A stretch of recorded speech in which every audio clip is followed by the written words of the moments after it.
All right, so first question here we have from Julie is showing how to trail your stop loss based on profit targets being hit. All right, so let's get BlackBird up and running here. All right, so now let's go into the strategies and we'll get BlackBird on the chart here. So we'll just double click on BlackBird, add it down below, very similar to adding an indicator to your chart. So strategies have the one main difference of they have to be enabled. So, right, all strategies have to be enabled. So when you're all done, adjusting your settings, when you're all done, make sure you set the enabled to true there. All right. So I'm just going to use the default settings here, call it good. All right, BlackBird is up and running on our chart.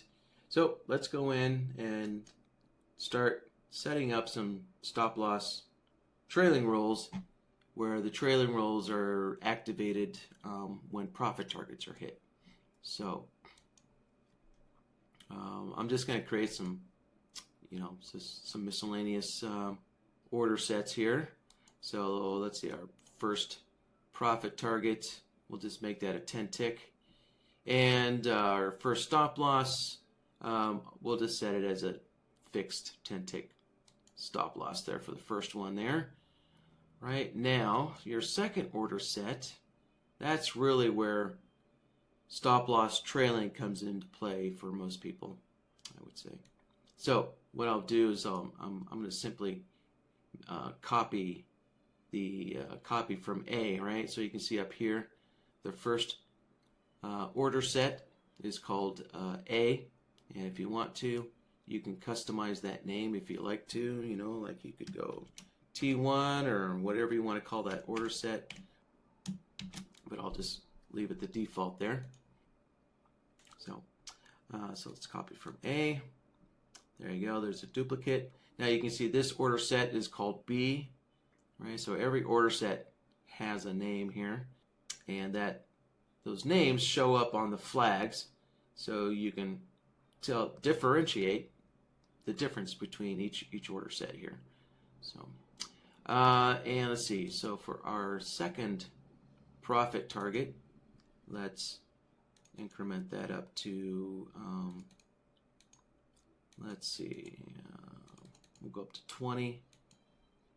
And all right. So for order B, for our 20 tick profit target, I'm going to remove that stop loss, and then if we go down here, there's a bunch of predefined trailing stop losses here.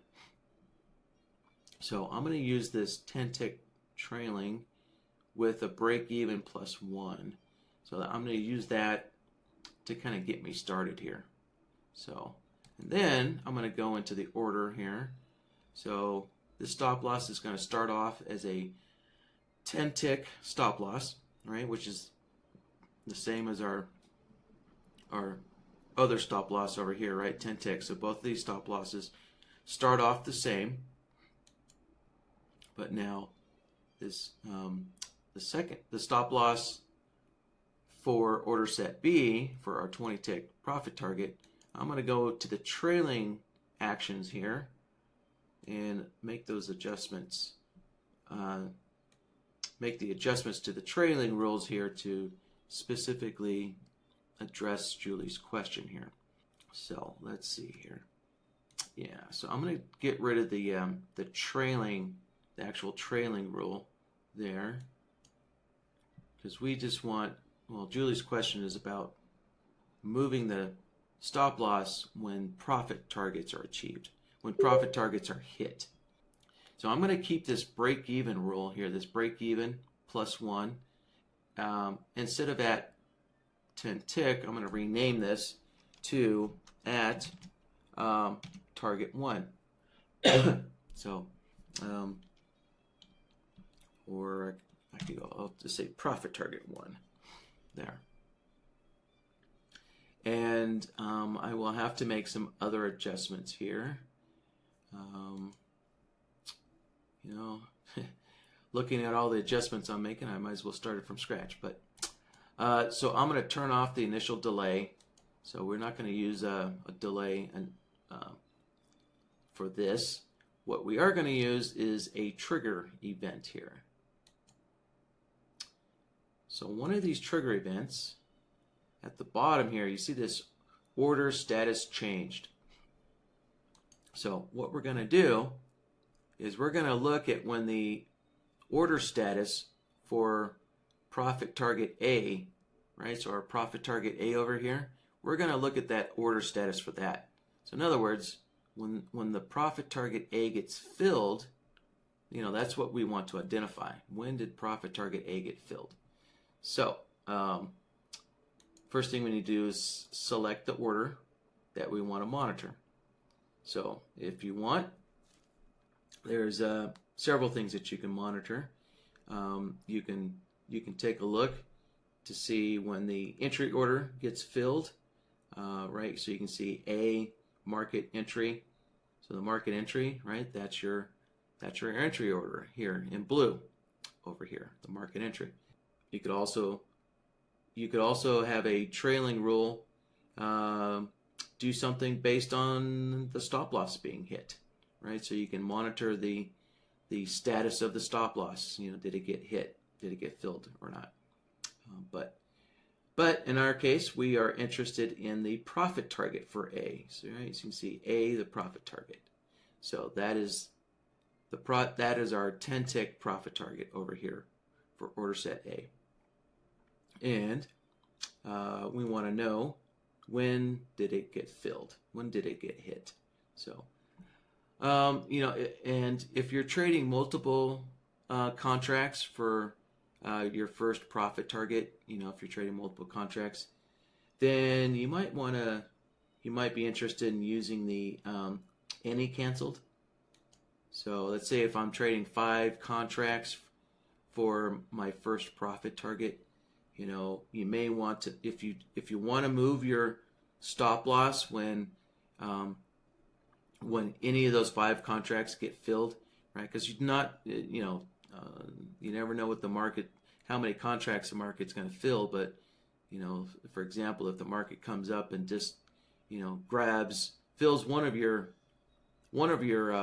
contracts, you still might have 4 other profit targets remaining that didn't get filled. And in that case, you still may want to move your stop loss, so you can use the any filled in case you're trading multiple lots up here. So yeah, so I'll just leave it on any filled. And then let's see here. Now the next section over, the action column here, so that is already set up for us. So this is already set up to move this stop loss to our break even plus 1. Right? So if you look at the name of this trailing rule, it says break even plus 1. And so that's what the action is doing here. We'll just take a quick look. So we're going to be moving this stop loss is going to move to the entry price plus 1. Right? Entry price plus 1. So your break even is your entry price. And then we're just going to move it a tick above that. So there we go. So let's see here. Just thinking if I want to add anything else to this. No, I guess I'll keep it simple for now. So yeah, we'll keep it simple for now. We can add more to this later if anybody has any suggestions. But yeah, let's go through this again here. So let's say we have a third profit target. So to create a third profit target, I'm going to make a copy of B, and let's make a third profit target here. So we'll go over to the options tab and we'll adjust our initial placement. Let's adjust that up to 30 ticks. There. All right. So we have 3 contracts and 3 profit targets. And so this last stop loss, let's move this last stop loss again when our 20 tick profit target gets hit, right? So the profit target for order set B, when that one gets hit, we'll move this stop loss up even further. Now, if we take a look at this stop loss, we can see it already has the break even at profit target 1, right? So this stop loss has the same trailing rules as the stop loss for order set B here, right? Because we made a copy of B. So we already have that trailing rule in there. So it's going to move us to our break even when profit target 1 is hit. So let's add another trailing rule here, and let's do something like, let's see, let's do a 15 tick profit at when profit target 2 is hit. Right, so profit target 2 would be this order set B here, right? Our 20 tick profit target.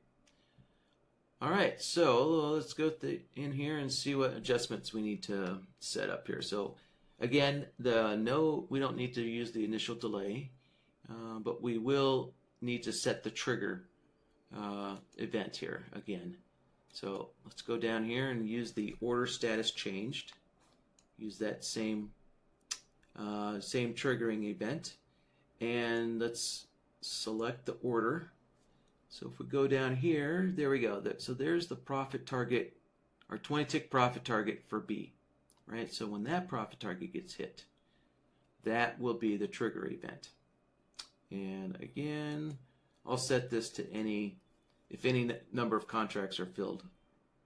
So again, if you're trading multiple contracts for order set B, again, you may want to just use the any filled here. And now the action. So the action is where we create the settings to move our stop loss to the 15 tick profit here. All right, so let's jump into this. So what are we going to do? We're going to move the stop loss to, so let's open this up. So we definitely don't want to move the stop loss to the last price, right? That will move that stop loss up to wherever the market is trading at, right? The last price is where the market is currently trading. So you don't want to do that. We actually want to we're going to move it to the entry price, and then we want to do a 15 tick offset. So basically, think of this as a break even plus a 15 tick offset, right? So that's essentially another way of saying it. So there we go. And let's see what else. Let's see the repeat. Now, I haven't talked about the repeat, and that's because these type of trailing rules aren't able to repeat, right? Because the trigger event, if we look at this trigger event, right, we're monitoring when the profit target gets hit or filled, right? And that can only occur once, right? So your profit target can really only get filled once. And that's it. So these kind of trailing rules can't repeat themselves, because once your profit target's filled, there's not another profit target A to fill anymore. So there's no repeat for this in this case here. So that's why those are left on none. So yeah, all right. So actually, I guess just to be consistent, I'll just rename this to a break even plus 15 ticks there. Price to the indicator. Okay, yeah, so you want to monitor price against the indicator. All right, yeah. I'll just add a rule in here real quick. So, all right, let's see here. So let's say price crosses over EMA 50. Okay. So that would be a trigger event. And that would be our price versus indicator here. Select that. And we can see if you're familiar with Bloodhound, you'll notice that this is essentially very similar to the comparison solver, right, in Bloodhound.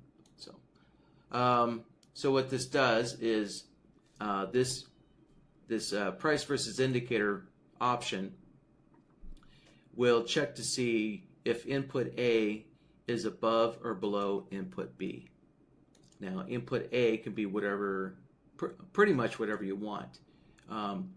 It can be price, right? It can be a bar price. It could be an indicator value. You could set it to a swing point, or you could use the linear regression channel. Again, these are all options very similar to what Bloodhound uses in its solvers, right? In Bloodhound, you can have the inputs of price, indicator, the swing points, and the linear regression. So for Bloodhound users, this ought to come pretty easily for you. So let's just use the default here. Let's monitor the closing price. So if the close of the bar goes above our EMA 50 here, so let's change input B.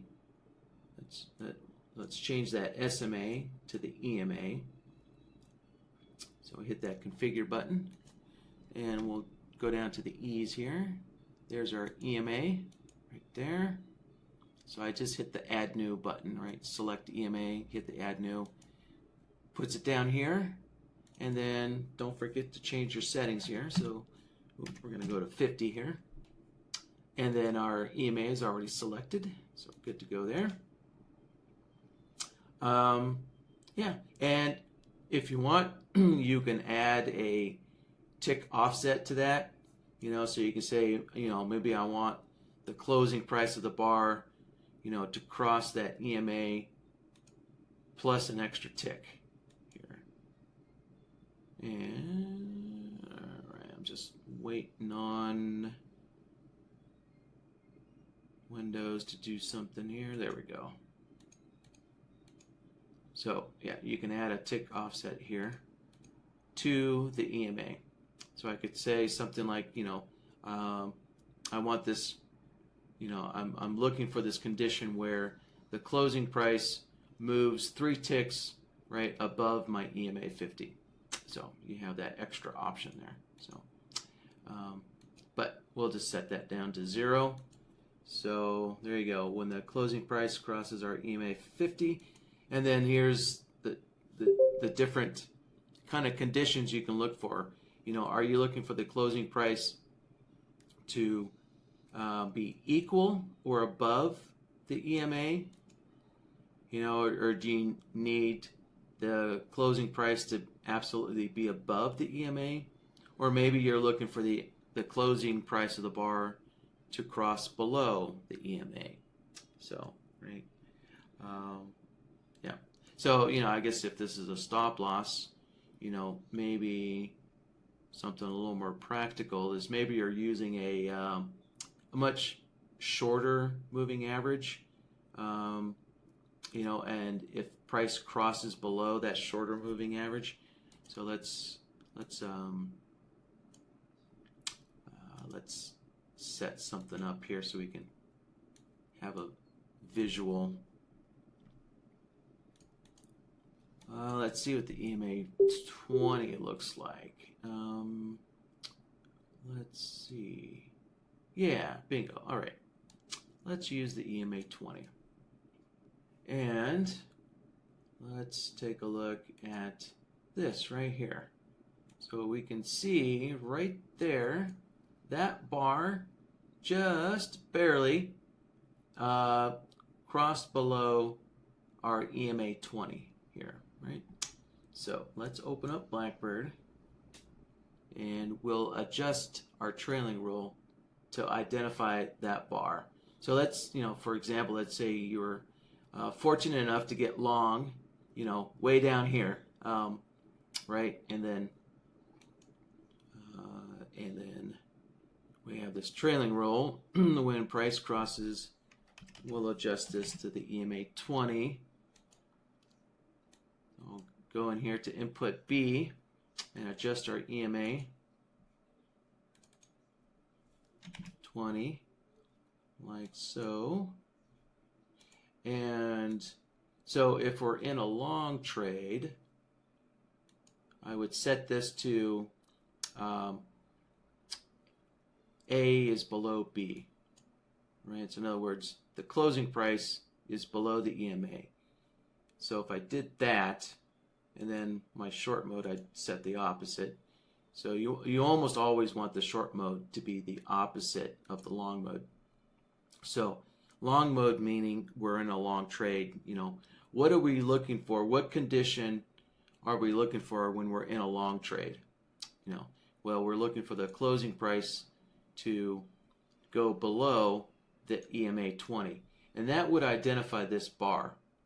So when this bar, so when price finally crossed below that EMA 20, this trigger event would then trigger, and at that point you then can decide what do you want to do with your stop loss at that point.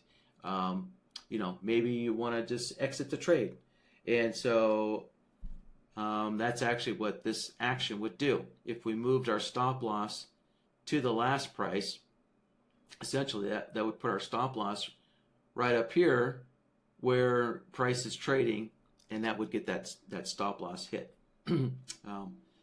So there's kind of an example of one way to use the price versus indicator, right? You can check to see if the bars had crossed below some kind of moving average, and then at that point you can decide what to do with your stop loss. This one would actually get the stop loss filled if we move our stop loss to the last price, but you don't have to do that. Of course, you can do whatever you want. Maybe you just tighten the stop loss up a little bit instead of actually getting it filled. The choices are yours, and almost endless there. But anyways, to Julie's question, I think that answers it. Yeah, let's do a little test. The easiest way to test this out is definitely not to wait for the market to do what you need it to do.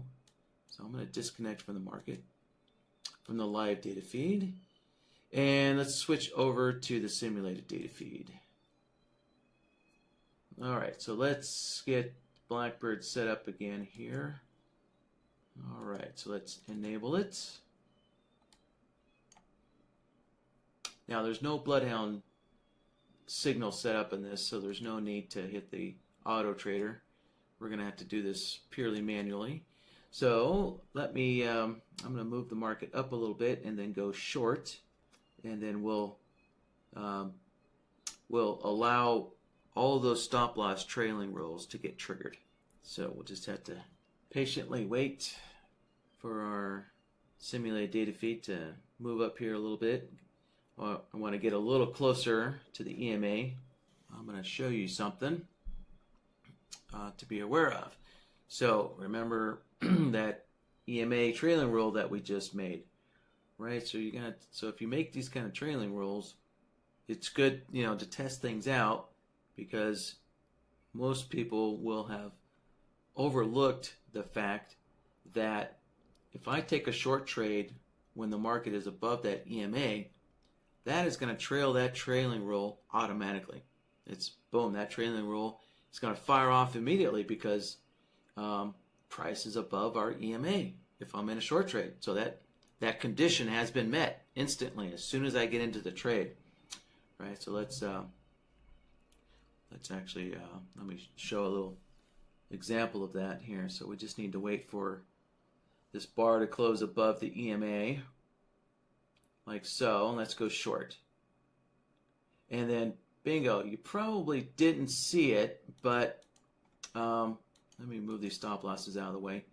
But you'll notice profit target A and B are there, but C is gone already, right? Because I could see it. I'm not sure if the webinar software was fast enough to show it, but stop loss C went and got hit immediately as soon as that order went in. And actually, in fact, if you look at the text here, right?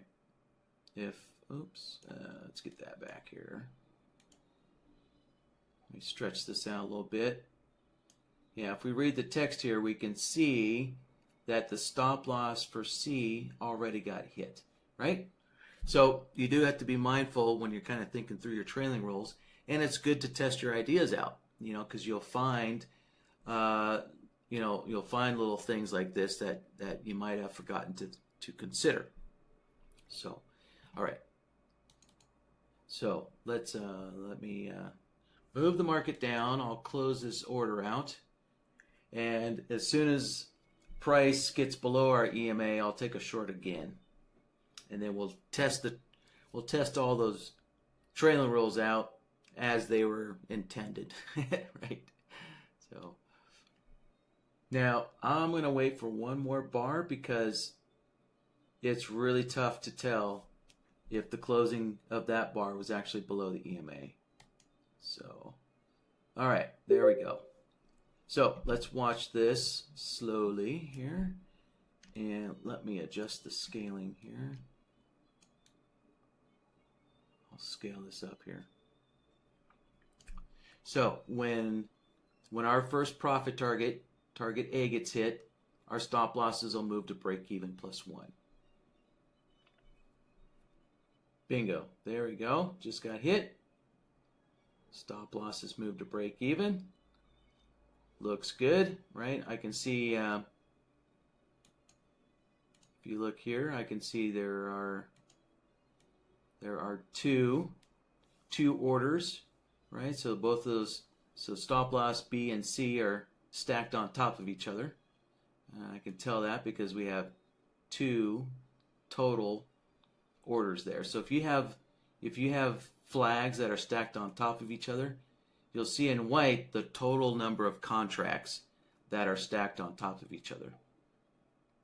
Right? So you got the number of contracts for the order that's on top. For order C, there's 1 contract in order C, and then there's another order in B, and it's for a total of 2 contracts there.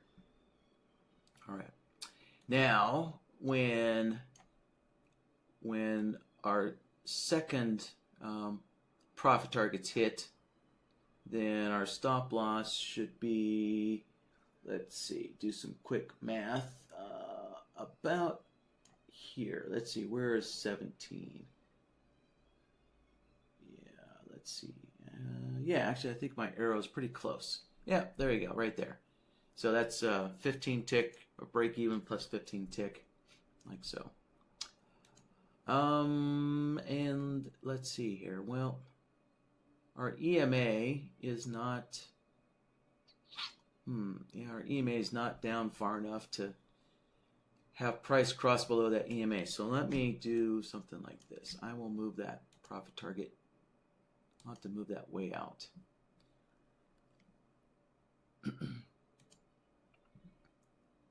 So yeah, I'll keep moving this profit target out like so. And we'll give the EMA some time to move down. Now, when I moved this profit target, that disabled the trailing rules for order set C. So let's take a look here at the order monitor panel here.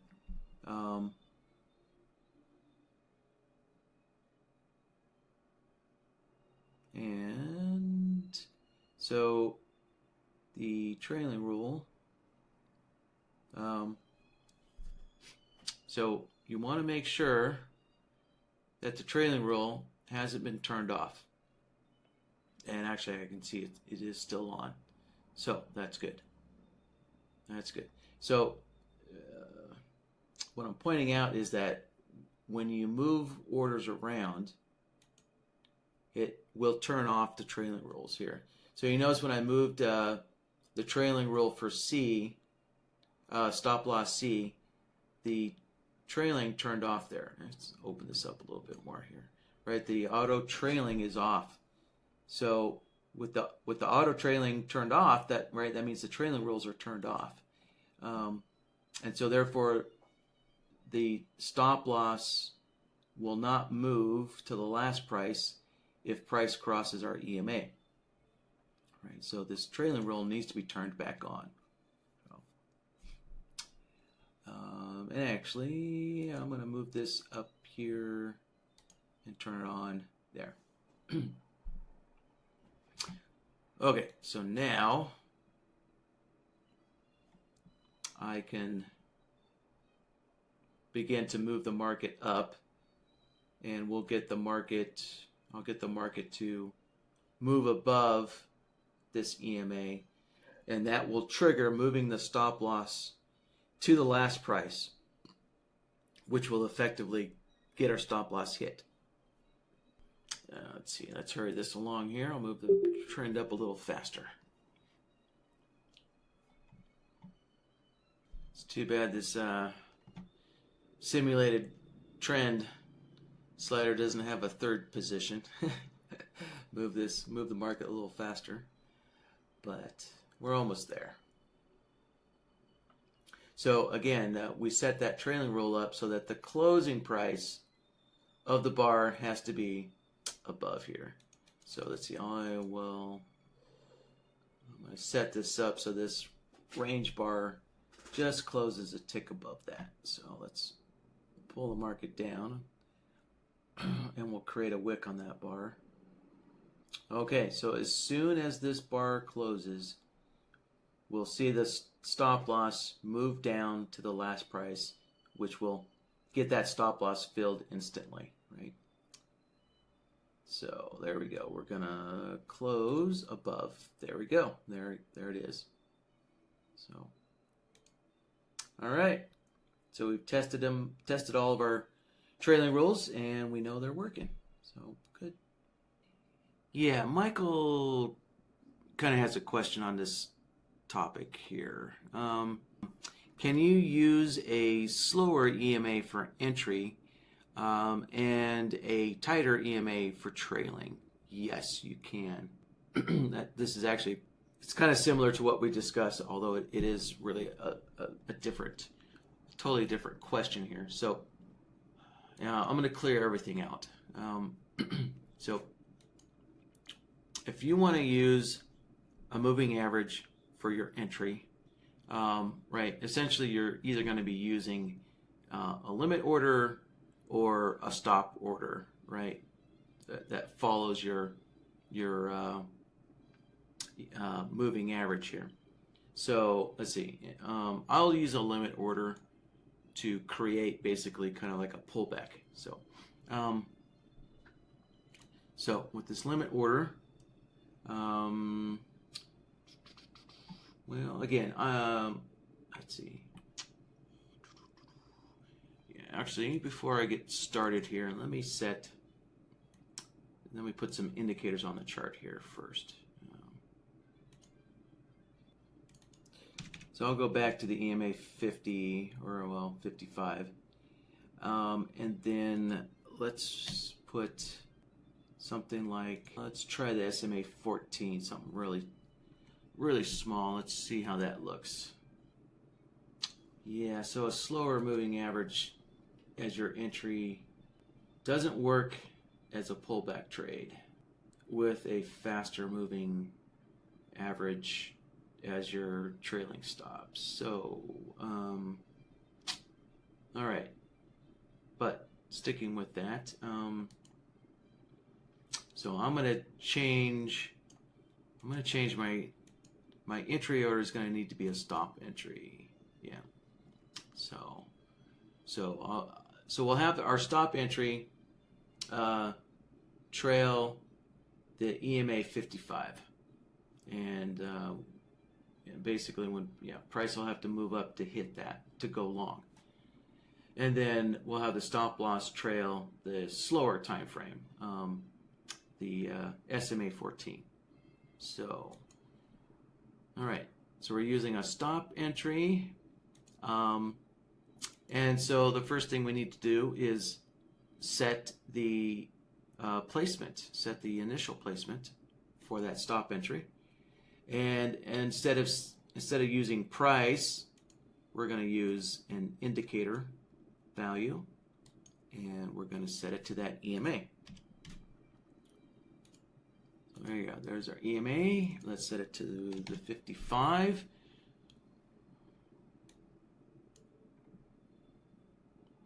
Like so.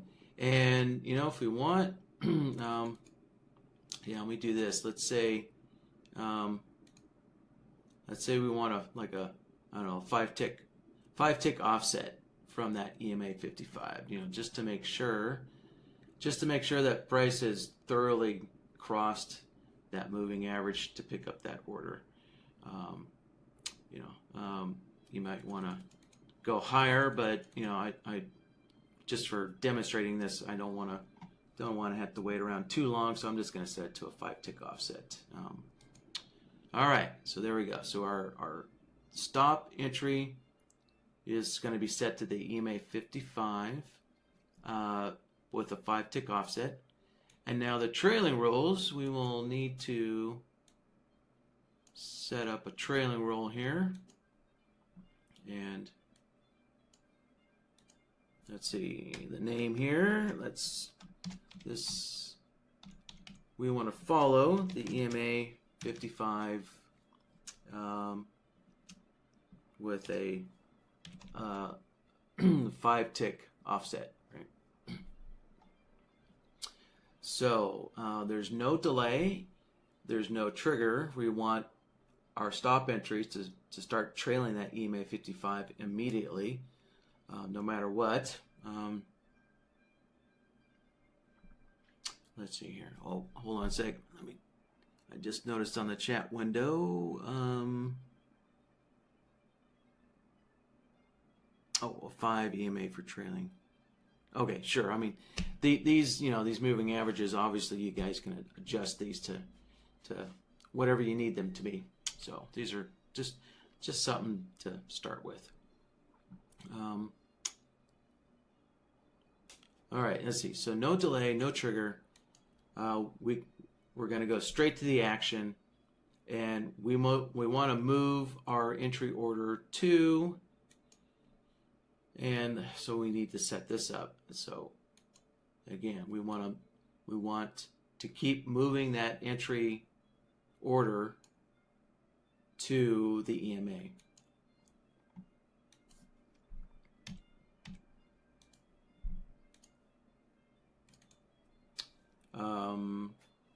So yeah, plug in the EMA 55 there, and again, remember to keep the same offset. So let's use this 5-tick offset here.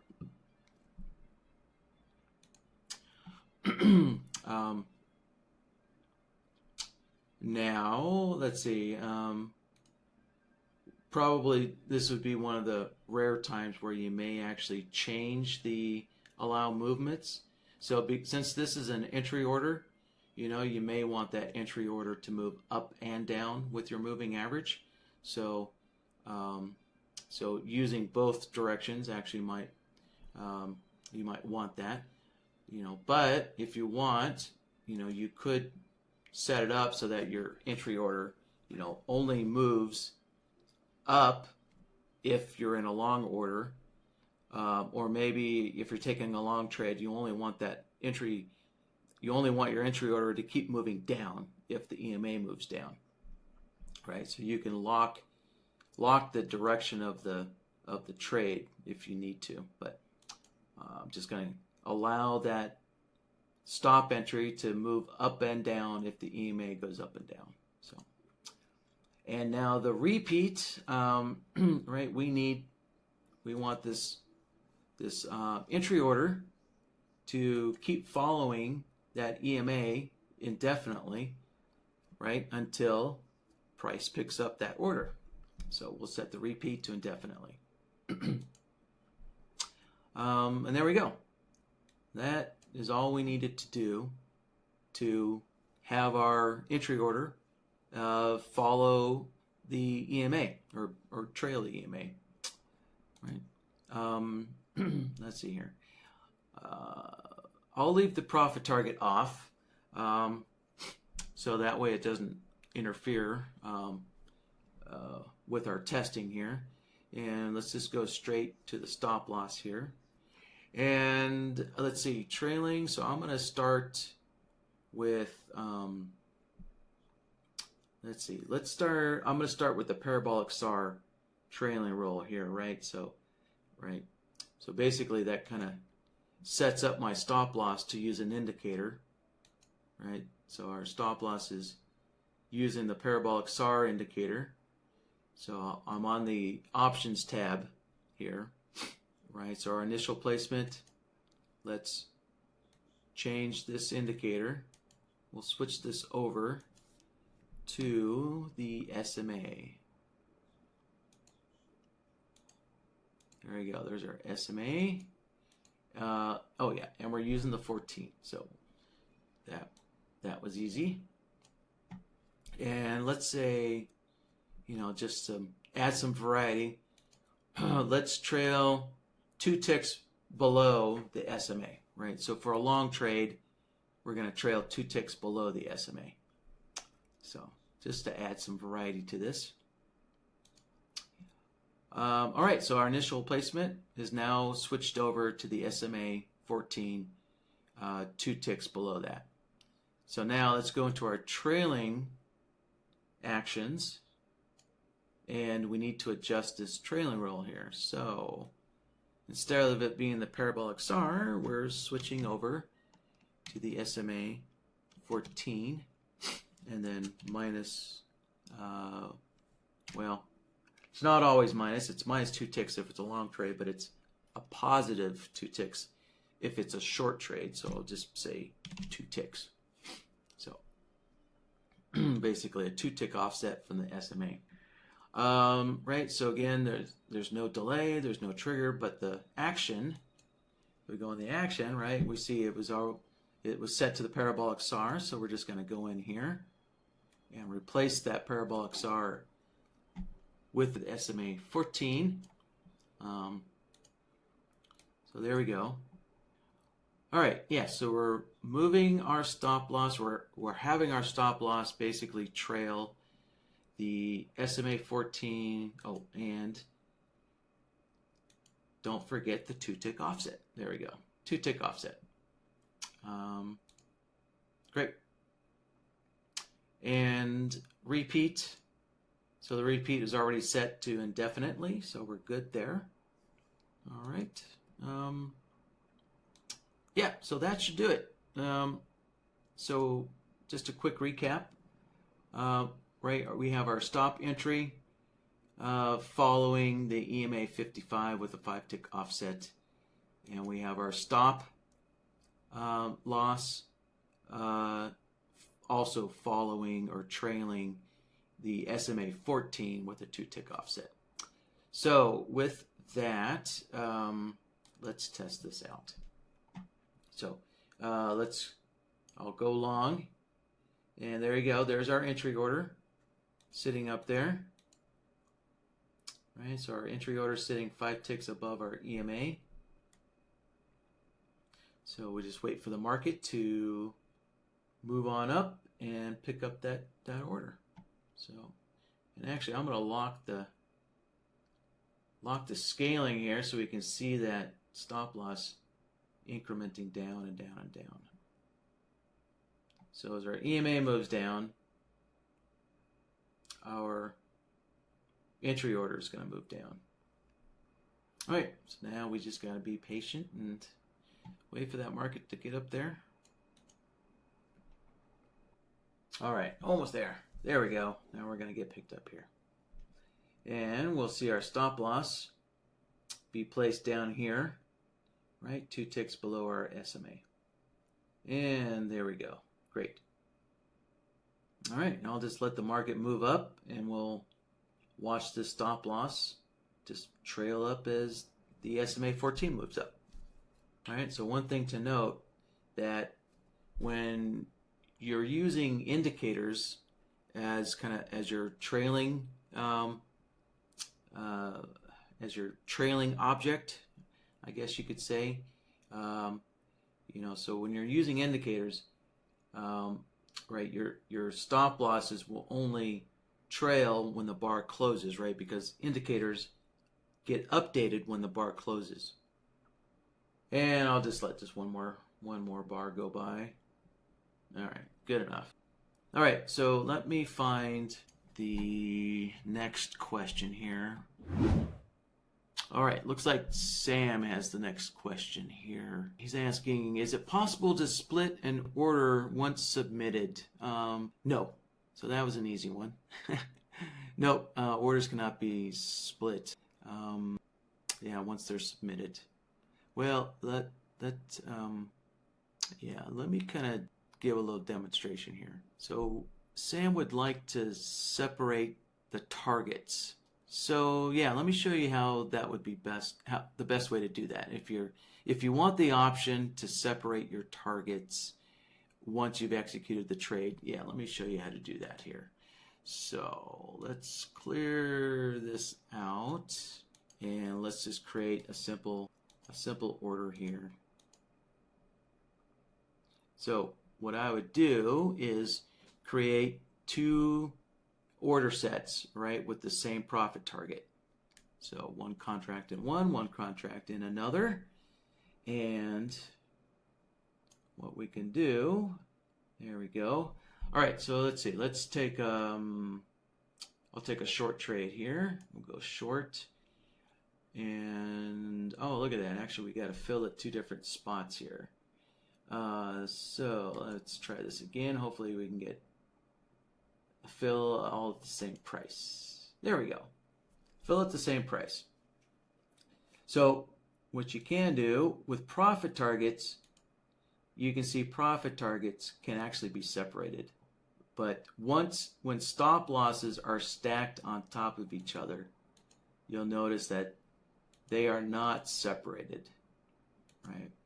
Because the vast majority of people want their stop losses always to be, pretty much at the same place, regardless. But as Sam's question points out, it is a lot more common that people want the ability to separate their profit targets. So profit targets can be pulled apart if they are stacked on top of each other, right? So there you go. I got these two stacked on top, and I can always pull them apart. So I'm not separating a profit target into two profit targets, right? That is not possible. Actually, yeah, I guess that actually isn't even possible at the exchange. The exchange doesn't allow you to take a two contract order and split it. The exchange does not allow that. And I'm sure that's why NinjaTrader doesn't do that either, because it's not actually an option available from the exchanges. The workaround is, that can be done, but it's not actually done like that. The way you would do it at the exchange, I believe, is you actually have to cancel your profit target and your stop loss and then submit them separately, which is what I just did. So, what we're doing in BlackBird, let's see, come on, open up. Yeah. So technically, if you have a two contract order, the exchange doesn't allow you to pull those apart. What the software would have to do. So let's say if this was built into NinjaTrader, what they would have to do is they would actually have to build a back end that then creates two separate orders. So it can submit, right, a one contract order with that profit target, and it submits a second one contract profit target to actually split them. That's right. That's how it has to be done with the exchange. So yeah, so if you want to split orders, you might as well, they have to be split at some point. So you might as well just split them first and do it this way.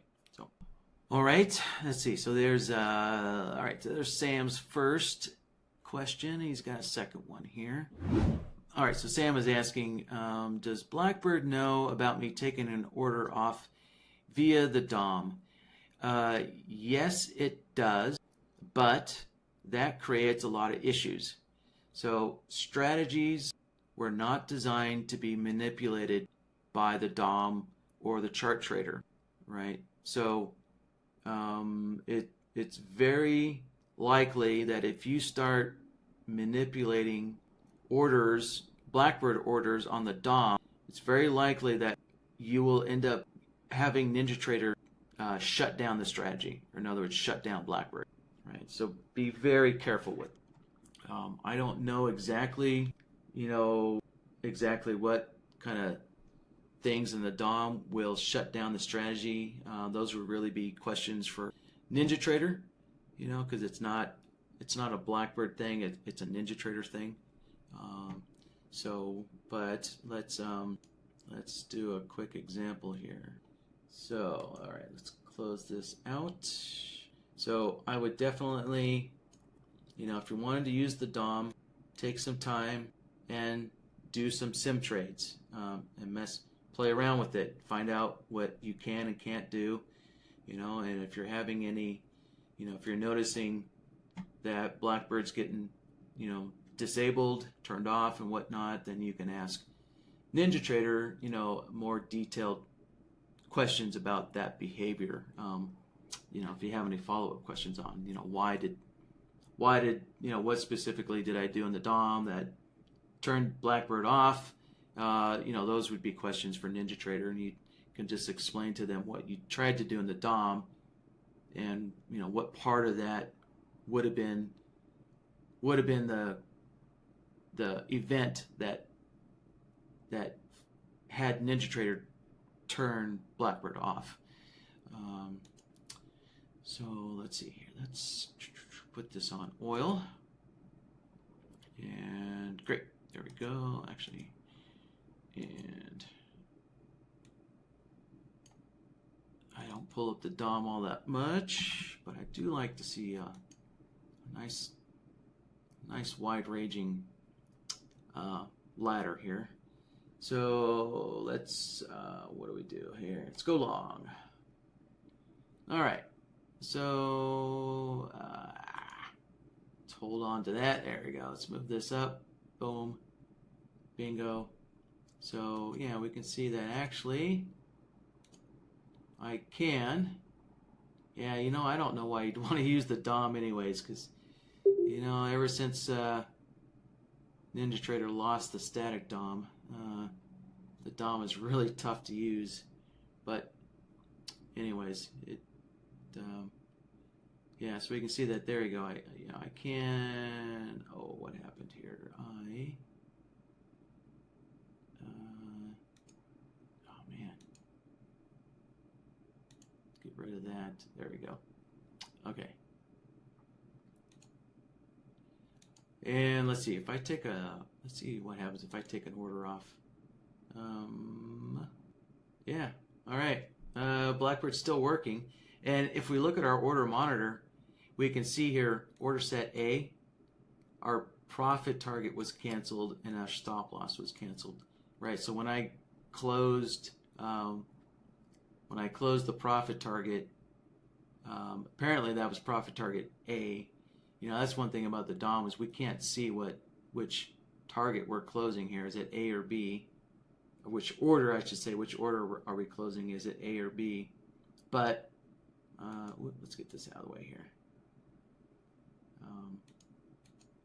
But if I look at my order monitor panel, yeah, I can see that A was the profit target and stop loss was canceled. And I can also see that on the chart, right? So I can see only B is left. So, yeah. Let's see if I cancel the stop loss for B. There we go. No profit target or stop losses. But BlackBird is still long 2 contracts. So, yeah, we can see right there that BlackBird is still long 2 contracts and it's still running. So it's still going. Yeah, the only way to close that trade out now is to use the close button on BlackBird. Right? Use the close button on BlackBird to close it out. Right? If you use the close button on the DOM, you can see that will turn off the strategy. That absolutely will turn off the strategy there. So let's get this going again here. And let's see, let's take another long trade. Let's see what happens if we hit the reverse button. Yep. Okay, I figured. Yeah, so hitting the reverse button canceled the strategy. And you can see it did put me 2 contracts short, but of course there's no profit targets because the DOM reversed it, not BlackBird. So now now it's a naked trade, 2 contracts short with no profit targets and no stop losses. So yeah, so I would say stay clear of the DOM when using BlackBird. It just gets messy.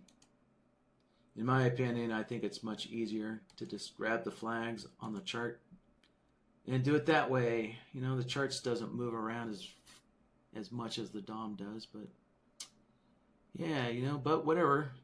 Definitely you want to use whatever tool you're most adept at using, right? That's critical for traders, is using the tools available that best suit your needs. So that way you're quicker and faster at managing your trades. Interesting question here. On the daily watermark. So if we have the watermark enabled, does that mean the watermark will be valid in both live and sim trades? And I guess it depends specifically how you're asking that question. I would say yes.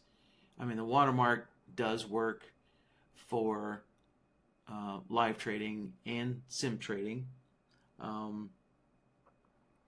If you are switching, let's say you've done some sim trading in the beginning of the day, and then you decide to change BlackBird over to your live account and do some live trading, then using different accounts resets, well, I should say each account, whether it's a live account or a sim account, has its own profit and loss accounted for separately, and BlackBird does not combine those two together. So the way NinjaTrader is designed is, if we go to our accounts, right, you would see a separate profit and loss. So let's see here. Yeah, I have like a $10,000 loss for the sim account, and if you have a live account listed here, you know, that's also going to have a separate realized profit and loss, right? So NinjaTrader keeps the two accounts separate, and so therefore BlackBird also keeps the two accounts separate, right? So if you notice, when you are setting up BlackBird, you can only set one account. So a strategy is only aware of one account at a time, right?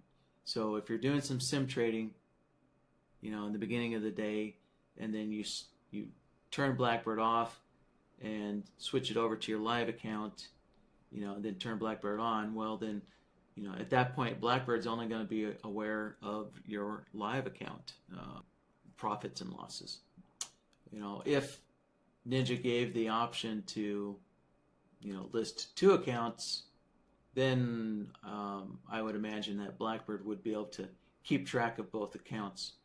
But, you know, strategies are only designed to utilize one account at a time. All right, so I hope that was kind of what your question was about. All right, so with that, gentlemen, I'll say have a good weekend. Again, keep those questions coming for these workshops, right? Email those questions in ahead of time, and that'll get you in the queue first. So that's the best way to get your answer addressed first, is to email them in. So, all right, guys, have a good weekend. See you next week. Bye-bye.